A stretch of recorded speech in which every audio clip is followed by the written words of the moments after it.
रीटा बहन कहाँ हो? बाजार नहीं चलना क्या? बाजार तो चलना था पर अभी अमित आ रहा होगा रिजल्ट लेकर। आज उसका रिजल्ट है ना। अरे वाह, अब तो मैं मिठाई खा कर ही जाऊंगी। अमित तो फर्स्ट ही आएगा और नहीं तो सेकंड तो कहीं गया नहीं। सूजी के हलवे से काम नहीं चलने वाला। तुम्हें कुछ अच्छा ही खिलाना होगा। अरे मैं तो तुम्हें अच्छी मिठाई खिलाऊंगी। मैंने तो पहले से केसर या रसमलाई लाकर रखी है। अमित को बहुत पसंद है ना। वाह, मुझे तो केसर की सुगंध घर में ही आ गई थी और लाकर तो मैं बहाना करके चली गई, वरना तुमको मुझे काट ही देती। कैसी बातें कर रही हो? मैं कभी तुम्हें काट भी दूं, पर अमित वो तो अपने मुंह में डालने से पहले रसमलाई लेकर तुम्हारे फ्लैट पे दौड़ता। मैं घर में कुछ भी बनाऊं या कुछ भी बाहर से लाऊं, पहले तुम्हारे भूख लगेगी फिर ही हम खाते। रजनी आंटी तो हीरो है उसकी। देखना, अमित फर्स्ट ही आएगा। बड़ा मेधावी बच्चा है अमित।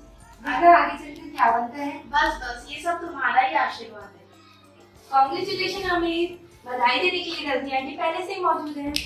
लो देखो क्या हुआ मेरे रिजल्ट का। मैंने कहा था ना मैथ्स में मेरा ट्यूशन लगवा दीजिए, वरना रिजल्ट बिगड़ जाएगा। वैसे ही हुआ, मैथ्स में मेरे सारे रिजल्ट ठीक कम आ गए। अरे पर तूने तो सारे सवाल ठीक करके आया था ना।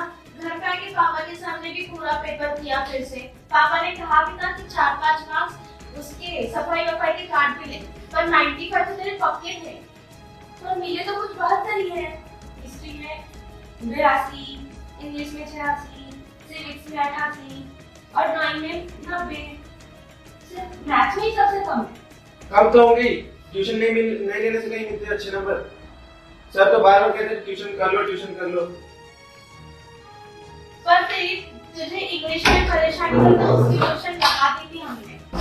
फिर अब दो विषय में तेरी ट्यूशन, फिर लंबी चौड़ी फीस। पर ये तो अंधेरी हुआ कि सारा पेपर ठीक करो फिर भी नंबर काट लो। रो मत, अमित रोएगा नहीं। देखो अमित, मैं जो भी पूछूं उसका सही से जवाब देना। तुमने कहीं से नकल तो नहीं किया था? पापा से के पास पेपर करने से पहले कहीं दोस्तों से पूछा तो नहीं था? जो कि तुम आकर सारे आकर दिए तो मुझे याद है सारे सवाल। सर, मैथ्स वाले मास्टर का नाम क्या है? मिस्टर पाठक। कितने बच्चे ट्यूशन लेते थे हमसे?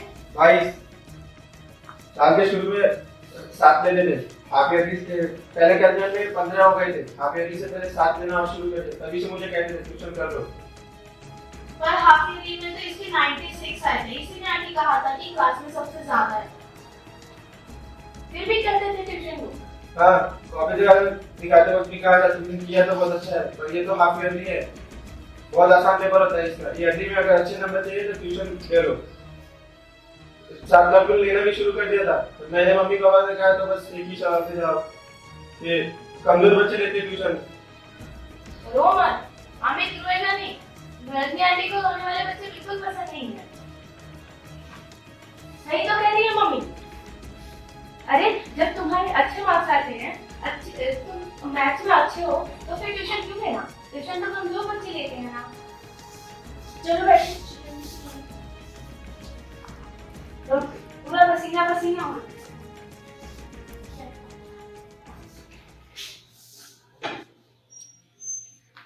तैयार रहिए अमित साहब, कल आपके स्कूल जाना है 9 बजे। कल तो छुट्टी है, अगर आप स्कूल जाकर कुछ कहेंगे सर मुझ पे गुस्सा हो जाएंगे। आंटी मत जाइए प्लीज, मत जाइए आंटी। अरे रजनी, तुम कुछ कहोगी करोगी, फिर अगले साल कहीं उसे ज्यादा ना परेशान कर दे। जब है ना इसी स्कूल में है तो कैसा झगड़ा। यानी कि वो जो भी जुल्म ज्यादती करते रहे हम बर्दाश्त करते रहे। अरे डरना क्या है? अगर पेपर बोल रहे हैं बच्चा की सही किया है तो एक बार पेपर चेक करना चाहिए ना। बता दो दिया आंटी आप। रो तुम दोनों माँ बेटी बैठ के। अब ये रजनी कोई और मुसीबत ना खड़ी कर दे।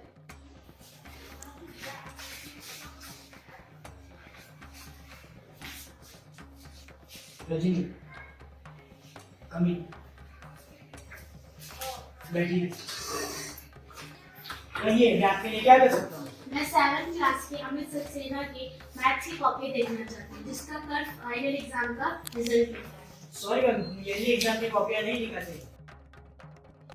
मैं जानती हूँ, लेकिन फिर भी मुझे देखना है क्योंकि उसको हर साल अच्छे नंबर मिलते थे मैथ्स में, लेकिन इस बार ही उसको सिर्फ 72 नंबर मिले। तो मुझे सिर्फ जानना है कि इसमें अमित की गलत फहमी या फिर एग्जामिनर की गलती है। आपकी कमाल गलती मैम, बच्चे ने कहा और आपने मान लिया। हर बच्चा घर जाके यही तो कहता है कि उसने पेपर बहुत अच्छा किया है और उसे बहुत अच्छे नंबर मिलेंगे। अगर हम इसी तरह yearly एग्जाम की कॉपियां दिखाने लगे तो यहाँ पर तो पहले से भीड़ जमा रहेगी। इसलिए तो yearly एग्जाम की कॉपियां ना दिखाने का नियम बनाया गया है स्कूल में। लेकिन आप चाहो तो उसके पुराने सारे पेपर देख सकते हैं रिजल्ट। उसको हमेशा से ही अच्छे नंबर मिलते हैं, इसी बार उसको इतने कम नंबर मिले हैं। वही मुझे चेक करना है कि इसमें कहाँ नंबर कटे उसके। मैम देखिए, बेकार में आप मेरा और आपका वक्त बर्बाद करते हैं। ये नियम नहीं तोड़ेंगे। नियम यानी आपका स्कूल बहुत नियम फॉलो करता है। What do you mean? What I mean, what I say. आपका स्कूल इतना ही नियम फॉलो करता था तो फिर आपके नीचे हिम्मत नहीं होती थी। उसके मैथ्स के मार्क्स काट दिए गए इसलिए क्योंकि उसने ट्यूशन नहीं लिया। देखिए, ये टीचर्स और स्टूडेंट्स का अपना आपसी मामला है। वो पढ़ने जाते हैं और वे पढ़ाते हैं। इसमें ना स्कूल आता है ना स्कूल के नियम। हम कुछ नहीं कर सकते। अगर आप कुछ नहीं कर सकते तो आप मेहरबानी कर दीजिए, कुर्सी छोड़ दीजिए। यहाँ पर कुछ कर देने वाले की जरूरत है। मासूम बच्चों को ट्यूशन न लेने पर उनके नंबर काट दिए जाते हैं और वो बेगुनाह होकर भी उन्हें कुछ इंसाफ नहीं मिलता है। इसलिए मैं आपसे यह कहना चाहती हूँ कि आप प्लीज कुछ करिए इस चीज के लिए। Now will you please get out of this room? आप पहले उन टीचरों को निकालिए जो आपके नाक के नीचे बैठ के यहाँ पे ट्यूशन का धंधा करते हैं। मैम सबको बाहर ले जाइए। और आप कुछ नहीं कर सकते, इसके लिए आप मैं करूंगी कुछ और आप देखते रहिए।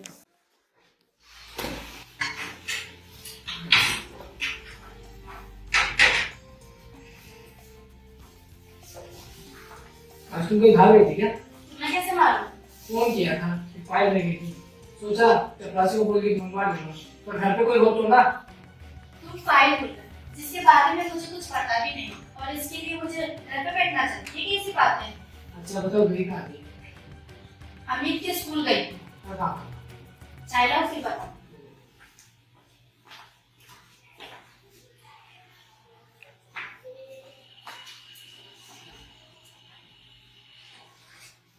बोलती बंद करवा दी हेडमास्टर की। कुछ बोलते नहीं तो चिल्लाने लगते और मैं थोड़ी ना चुप बैठने वाली हूँ इस बात को लेकर। अच्छा वहाँ से लोग ट्यूशन करते हैं, धंधा करते हैं, पर तुम्हें अब इससे क्या प्रॉब्लम हो गई? हमारा बेटा तो अब पढ़ने नहीं जाना है ना। यानी कि मेरा बेटा पढ़ने जाए तभी मुझे आवाज उठानी चाहिए, अमित के लिए नहीं उठानी चाहिए। और जो इतने सारे बच्चे इस शिकार में पढ़ रहे हैं तो लोग के लिए नहीं उठानी चाहिए, सब कुछ जानकर भी नहीं उठानी चाहिए। अरे तुमने पूरी दुनिया का ठेका ले रखा है क्या? देखो रवि, तुम फिर मुझे गुस्सा दिला रहे हो। गलती करने वाला होता ही गुनहगार, लेकिन उसे बर्दाश्त करने वाला भी कम गुनहगार नहीं होता। जैसे लीलाबेन और कांति और बहुत सारे माता पिता, लेकिन सबसे बड़ा गुनहगार तो वही होता है जो अत्याचार धंधारियों को देखते हुए भी चुप बैठता है। जैसे तुम्हें क्या करना है? तुमने ये लोग का ठेका लेके रखा है क्या? माय फुट, तुम जैसे लोगों के कारण ही इस देश का कुछ होने वाला हो भी नहीं सकता। चलो बताओ और कितनी देर रुकना होगा यहाँ? हम क्या बोलेगा? जब तक घंटी बजाएगा बुलाएगा तभी तो ले जाएगा। बहुत बिजी रहता है साहब। लेकिन ये समय तो लोगों से मिलने का है ना जाने किस चीज में वो बिजी बैठा रहता है।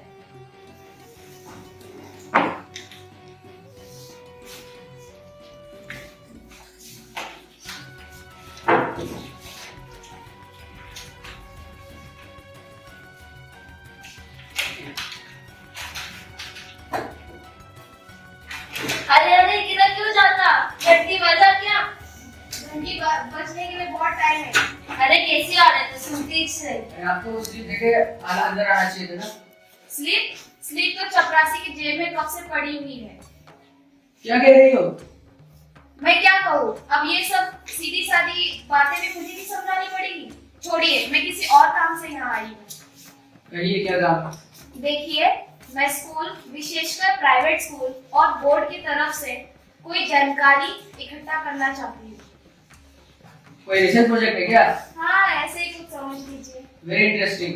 कहिए क्या जानना है आपको? जिन प्राइवेट स्कूलों को आप रिकॉग्नाइज कर लेते हैं उन्हें शायद बोर्ड 90% ग्रांट देता है। जी हाँ, बोर्ड का काम ही है कि शिक्षा के प्रचार प्रसार के लिए सहयोग करे। It's our duty madam.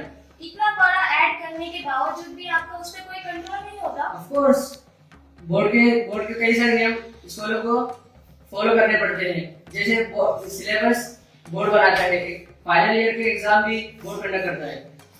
लेकिन आजकल स्कूल में क्या हो रहा है कि प्राइवेट ट्यूशन के बहाने बच्चों से लूटा जा रहा है। इस बहाने आपका बोर्ड कुछ करता नहीं है। उसका उसका क्या करता है आपका बोर्ड? ये धंधा, इसमें धंधे की क्या बात है? जो बच्चे कमजोर होते हैं वो ट्यूशन, उसके बाद उसको ट्यूशन लगा देते हैं। अगर कोई टीचर ट्यूशन के बाद उनको लूट रहा है तो उसको ट्यूशन ना ले, दूसरे टीचर के पास जाए। ये कोई मजबूरी तो है नहीं। देखिए, बच्चा कमजोर नहीं, होशियार है। उसके बावजूद भी टीचर्स उसके पीछे उसको कोसते रहते हैं ताकि वो ट्यूशन ले ले, और उसे टीचर्स बोलते रहते, धमकाते रहते कि अगर ट्यूशन नहीं लेगा तो वो आगे पछताएगा। लेकिन बच्चे के माँ बाप को यह जरूरी नहीं लगता। देखिए क्या हुआ, बच्चा मैथ्स का पेपर पूरा करने के बावजूद भी उसे 72 नंबर मिले हैं। यह इसलिए हुआ ताकि बच्चे ने मना कर दिया ट्यूशन लेने के लिए। Very sad. इसमें हम क्या कर सकते हैं? हेडमास्टर को कंप्लेन लेनी चाहिए, ऐसे टीचर के खिलाफ एक्शन लेना चाहिए। हेडमास्टर एक्शन लेगा? वो तो खुद कहता है कि वो कुछ नहीं कर सकता, तो करेगा कौन? तो इससे पहले तो कोई पेरेंट्स हमारे पास ऐसी शिकायत लेके नहीं आए। शिकायत आने के बाद आप कुछ सोचोगे? कैसी बात करती हैं आप? हमारे पास बहुत सारे इम्पोर्टेंट काम के लिए पिछले 6 महीने से नई शिक्षा के लिए कई सारे हमने ऑर्गेनाइजेशन कराए। इम्पोर्टेंट मैटर्स, नई शिक्षा प्रणाली।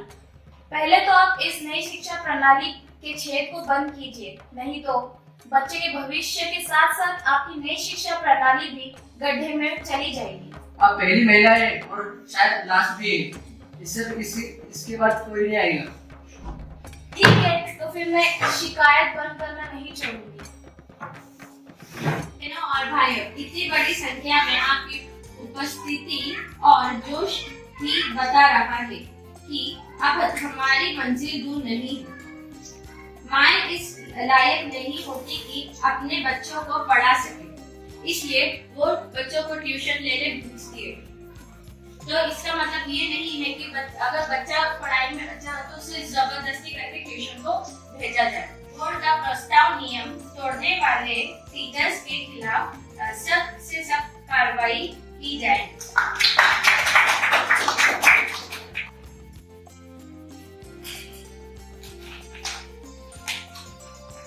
अरे रजनी सुनती हो? इधर आओ। देखो बोर्ड ने तुम्हारा प्रस्ताव मंजूर कर लिया। तो मान लिया गया हमारा प्रस्ताव, बिल्कुल जैसा का तैसा। अब बन गया ना ये नियम। मैं तो कहती हूँ कि अगर बैठकर मुकाबला किया जाए तो ऐसा कौन सा अनाज है जिसकी धज्जियां ना बिखरी जा सकती। I am proud of you Rajni, I am really proud of you. Oh, तो 2 महीने तक लगातार मेरी धज्जियां बिखरने के बाद चलो रजनी, उस दिन जो तुम्हारे बेटे की रसमलाई आज खा लो, और हम सबकी तरफ से लिखा हो।